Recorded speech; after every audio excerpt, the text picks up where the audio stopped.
Hello, I'm Louise Chunn and I'm the founder of Welldoing.org, and I'm here today with Wendy Bristow in her consulting room in Islington. She's one of the therapists on the Welldoing.org site. She wrote a piece for us a month or so ago which was about narcissistic mothers, and it got a really great response, so I thought we would talk about that now. Tell us, what is a narcissistic mother? Well, a narcissistic parent can be a father as well as a mother. Narcissism is a spectrum.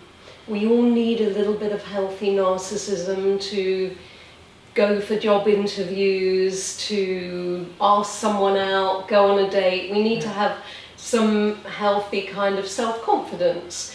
However, narcissism as it's defined in psychology is a spectrum, and people who are high in narcissism tend to talk about themselves an awful lot, boast maybe, everything has to be referred back to them. So say you have a narcissistic mother and you visit her as an adult, she would talk about herself typically, and then she might say, "And how are you?" And you might say, "Well, I'm not feeling too well today." And then, "Oh, I'm not feeling," and then it's back to her again. And when you're a child, what is it doing to you that is going to be a problem as an adult?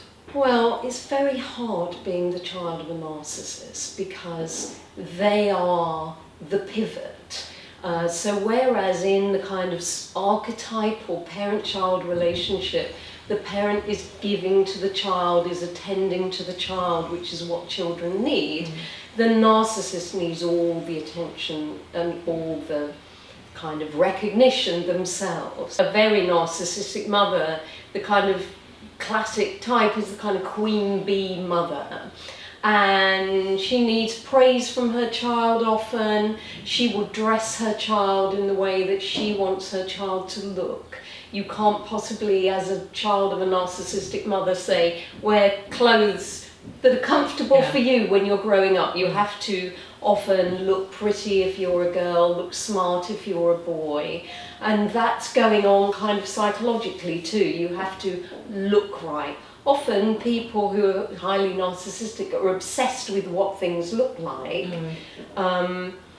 because deep down they often don't feel good about themselves. It's kind of, it seems counterintuitive, but narcissists, which seem very confident often have terrible self-esteem inside, and they constantly need bolstering. And so they can be obsessed with what things look like, because if things look right, they must be right. But that's hard if you're a child. No matter what you do for a narcissist, it's never good enough. If you get straight A's but you're looking scruffy that day, it's the scruffiness that will get focused on. Or if you get mostly straight A's but a B in history, it's the B in history that will be focused on. And so you grow up feeling like nothing you ever do is good enough.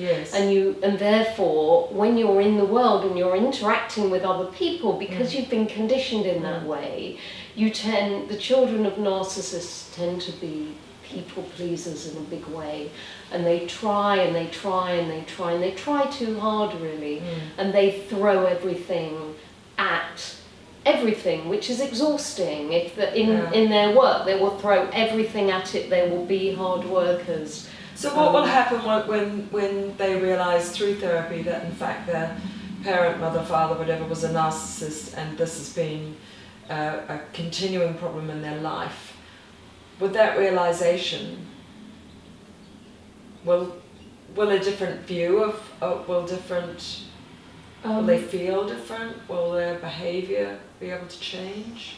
If they realise it in therapy, I mean, I have a lot of people come to me with a narcissistic parent. I'd say half of them know that their parent has always been a bit of a nightmare and they have a difficult relationship with them. The other half come because they don't they have terrible self-esteem, they don't feel great, they might have high anxiety, and then it will emerge, well actually, you know, you had very difficult parenting, and the particular picture is this. Yeah. You had a narcissistic mother or father. Often people go away and Google narcissism and come back and go, it ticked every single box.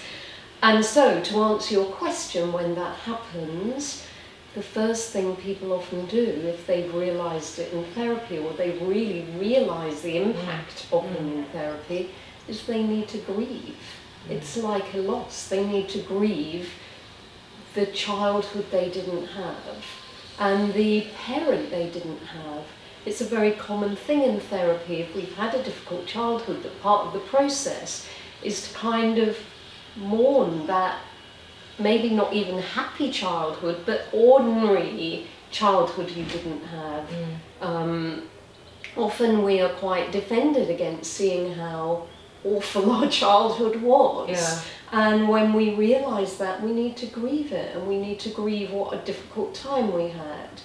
And then there's a whole spectrum of feelings can come up after that. Some people go straight into anger. They're really angry that they had this kind of childhood, and then that also needs to be worked through, to use Freud's word for it.